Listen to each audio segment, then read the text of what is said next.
ಮಾನ್ಯ ಅಧ್ಯಕ್ಷರೇ, ಒಂದ್ ಸೆಕೆಂಡ್ ಅವರೆಲ್ಲ ಅವರ ಸೀಟಲ್ಲಿ ಆರಾಮದಲ್ಲಿ ಕೂತ್ಕೊಂಡಿದ್ರು. ನೀವು ಸೀನಿಯರ್ಸ್ ಬಂದವನ್ನ ಎಬ್ಬಿಸಿ ತಂದಿದ್ದು ತಿಳಿಸಿ. ಈಗ ಒಂದು ಅಭಿನಂದನಾ ಪ್ರಕಟಣೆ ಇದೆ, ಓದ್ತೇನೆ. ಅಕ್ಷರ ಬ್ರಹ್ಮ ಎಂದೇ ಖ್ಯಾತರಾಗಿರುವ ಕನ್ನಡ, ಸಂಸ್ಕೃತ, ತೆಲುಗು ಮತ್ತು ಪ್ರಾಕೃತ ಭಾಷೆಗಳಲ್ಲಿ 1300ಕ್ಕೂ ಹೆಚ್ಚು ಅವಧಾನಗಳನ್ನು ಪ್ರದರ್ಶಿಸಿ 24 ಗಂಟೆ ನಿರಂತರವಾಗಿ ಕಾವ್ಯ ರಚಿಸುವ ಮೂಲಕ ದಾಖಲೆ ನಿರ್ಮಿಸಿರುವ ಶತವದನಿ ಡಾಕ್ಟರ್ ಆರ್ ಗಣೇಶ್ ಅವರಿಗೆ ಪದ್ಮಭೂಷಣ.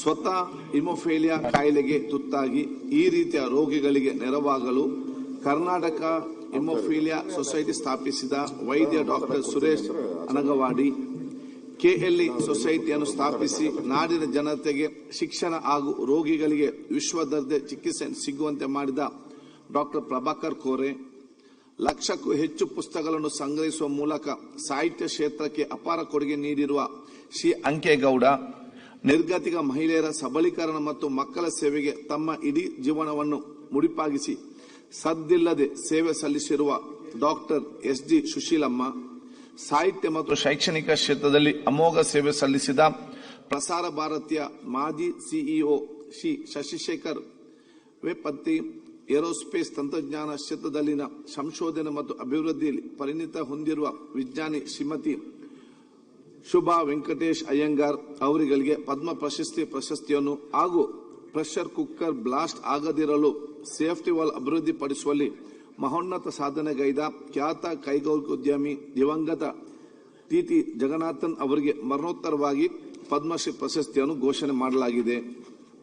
ಅಲ್ಲದೆ ಅನನ್ಯ ಸೇವೆ ಸಲ್ಲಿಸಿದ್ದಕ್ಕೆ ಕುಂದುಕೊರತೆ ಹಾಗೂ ಮಾನವ ಹಕ್ಕುಗಳ ವಿಭಾಗದ ಎಡಿಜಿಪಿ ದೇವಜ್ಯೋತಿ ಬೆಂಗಳೂರಿನ ಹಲಸೂರು ವಿಭಾಗದ ಎಸಿಪಿ ಟಿ ರಂಗಪ್ಪ ಅವರಿಗೆ ರಾಷ್ಟ್ರಪತಿಯವರ ವಿಶಿಷ್ಟ ಸೇವಾ ಪದಕವನ್ನು ಘೋಷಣೆ ಮಾಡಲಾಗಿದೆ.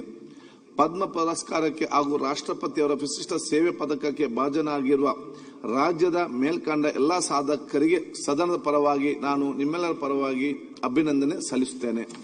ಈಗ ಸನ್ಮಾನ್ಯ ಪ್ರತಿಪಕ್ಷ ನಾಯಕರಿಗೆ ಈಗ ಒಂದು ಕ್ವಶನ್ ಪ್ರಾರಂಭ ನಾವು ಮಾಡುವ.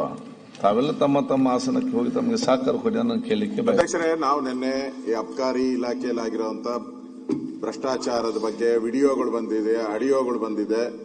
ಜನ ಬೀದಿ ಬೀದಿಯಲ್ಲಿ ಮಾತಾಡ್ತಾ ಇದ್ದಾರೆ. ಇದರಲ್ಲಿ ಪಾಲು ಮಂತ್ರಿಗೂ ಹೋಗ್ತತ, ಮುಖ್ಯಮಂತ್ರಿಗೂ ಹೋಗ್ತತ. ಈ ತರದೆಲ್ಲ ಆಗಿರೋದ್ರಿಂದ ನಾವು ಜನರ ಧ್ವನಿಯಾಗಿ ಇವತ್ತು ಅಲ್ಲಿ ಯಾರು ಅಬ್ಕಾರಿ ಸಂಘ ಇದೆ, ಅಬ್ಕಾರಿ ಸಂಘ, ಅವರು ಈಗ ರಾಹುಲ್ ಗಾಂಧಿ ಅವ್ರನ್ನ ಹೋಗಿ ಭೇಟಿ ಮಾಡಕ್ಕೆ ಹೊರಟಿದ್ದಾರೆ.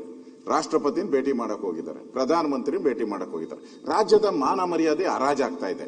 ಇಷ್ಟೆಲ್ಲ ಆದ್ರೂ ಕೂಡ ಸರ್ಕಾರ ಅದ್ರ ಬಗ್ಗೆ ಈ ಮುಖ್ಯಮಂತ್ರಿ ಇಷ್ಟೊತ್ತಿಗೆ ಇವ್ರದ್ದು ಯಾರು ಅಲ್ಲಲ್ಲ ಬೋವಿ ಇದ್ರ ನಿಗಮದ್ದು ST ನಿಗಮದ್ದು ಆದಾಗ ಇಮಿಡಿಯೇಟ್ ಆಗಿ ರಾಜೀನಾಮೆ ತಗೊಂಡ್ರು. ಇವ್ರಿಗೆ ಯಾಕೆ ರಾಜೀನಾಮೆ ತಗೊಂತಾ ಇಲ್ಲ? ಅದಕ್ಕೆ ಅಧ್ಯಕ್ಷರು ನಾವು ಧರಣಿ ಮಾಡ್ತಾ ಇದ್ದೀರಿ.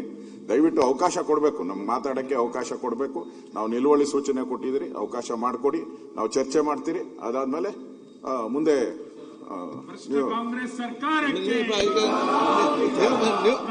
ನೀವು ಮಾತಾಡ, ನಾನು ಮಾತಾಡ್ಲಿಕ್ಕಿಲ್ಲ. ಒಂದು ನಿಮಿಷ ಈಗೇನು ಗೊತ್ತುಂಟ, ಈಗ ತಾವು ಜೋರಾಗಿ ಮಾತಾಡಿ.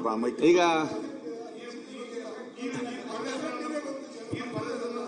ಮೆಲ್ಲ ಅಧ್ಯಕ್ಷರೇ, ನೀವು ತುಳುನಲ್ಲಿ ಮಾತಾಡ್ತೀರಾ.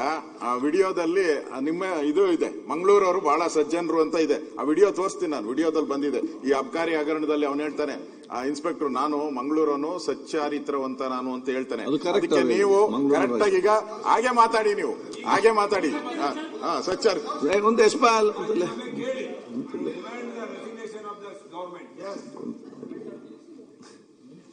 ಈಗ ತಾವು ಒಂದು ಅವಂತಲ್ಲ ಮಾರಾಯ ಸಮಾಧಾನ ಈಗ ತಾವು ಒಂದು ನಿಲುವಳಿ ಸೂಚನೆ ಕೊಟ್ಟಿದ್ದೀರಿ. ಅದನ್ನ ನಾನು 69 ಕನ್ವರ್ಟ್ ಮಾಡಿ ನಿಮ್ಗೆ ಅವಕಾಶ ಕೊಟ್ಟೆ.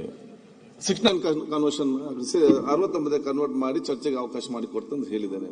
ನೀವು ಅದರ ಪ್ರಿಲಿಮಿನರಿ ಸಬ್ಮಿಷನ್ ಕೊಟ್ಟಾವೆಲ್ಲ ಮಾಡಿ ಮಾತಾಡಿದ್ದೀರಿ ಅದರಲ್ಲಿ.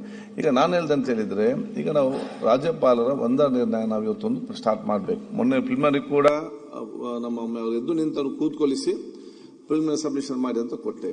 ಯಾರು ಇಲ್ಲ ಒನ್ ಸೆಕೆಂಡ್ ಅಲ್ಲಿಗೆ ಬರ್ತಾನೆ. ಈಗೇನಾಗಿದೆ ಅಂತ ಹೇಳಿದ್ರೆ ಫಸ್ಟಿಗೆ ರಾಜ್ಯಪಾಲರ ಒಂದೊಂದು ನಿರ್ಣಯ ಇವತ್ತೊಂದು ಆಗಲಿ, ಒಂದು ಪುಣ್ಣನ ಮಾತಾಡಲಿಕ್ಕೆ ಇದೆ ಮತ್ತು ಪ್ರದೀಪ್ ಈಶ್ವರ್ ಮಾತಾಡಲಿಕ್ಕೆ ಅಲ್ಲಿ ಅದು ಒಂದು ಆ ಪ್ರೊಸೀಜರ್ ಮುಗೀತದೆ. ಅದ ತಕ್ಷಣವೇ ನಾನು ಶಿಕ್ಷಣ ನಮ್ಗೆ ಚರ್ಚೆಗೆ ಅವಕಾಶ ಮಾಡಿ ಸರ್ಕಾರ ಉತ್ತರ ನಾನು ಕೊಡಿಸ್ತೇನೆ. ಈಗ ತಾವೆಲ್ಲ ಅವಕಾಶ ಮಾಡಿ ಅಧ್ಯಕ್ಷರೇ, ಮಧ್ಯಾಹ್ನ ಅವ್ರದ್ದಾದ ತಕ್ಷಣ ನಮಗೆ ಅವಕಾಶ ಮಾಡಿಕೊಳ್ಳಿ. ನಾವು ಇದು ಪ್ರಸ್ತಾವ ಮಾಡಬೇಕು. ನಿಮಗೆ ಗೌರವ ಕೊಟ್ಟು ನಾವು ಈ ಧರಣಿಯನ್ನ ವಾಪಸ್ ತಗೊಂಡ್ಕೊಡ್ತಾ ಇದ್ದೀರಿ. ತಿರುಗಿ ನೀವು ಮಾತು ತಪ್ಪಬಾರ್ದು. ಆ ಕಡೆ ವಾಲ್ಬೇಡಿ, ಸ್ವಲ್ಪ ಈ ಕಡೆನೂ ವಾಲಿ ಅಂತ ಹೇಳ್ತಾ ಇದ್ದೀರಿ. ನಾನು ಆ ಕಡೆ ವಾಳುದಿಲ್ಲ, ನಾನು ಆ ಕಡೆ ವಾಳುದಿಲ್ಲ, ಈ ಕಡೆ ವಾಳುದಿಲ್ಲ. ನೀವು ಕರೆಕ್ಟ್ ನನಗೆ ಸಹಕಾರ ಕೊಟ್ಟರೆ ಆಯ್ತು ನಡೆಸ್ಕೊಂಡು ಹೋಗ್ಲಿಕ್ಕೆ. ಟಿವಿ ವಿಕ್ರಮ, ದೇಶ ನಿಮ್ಮ ಕೈಯಲ್ಲಿ.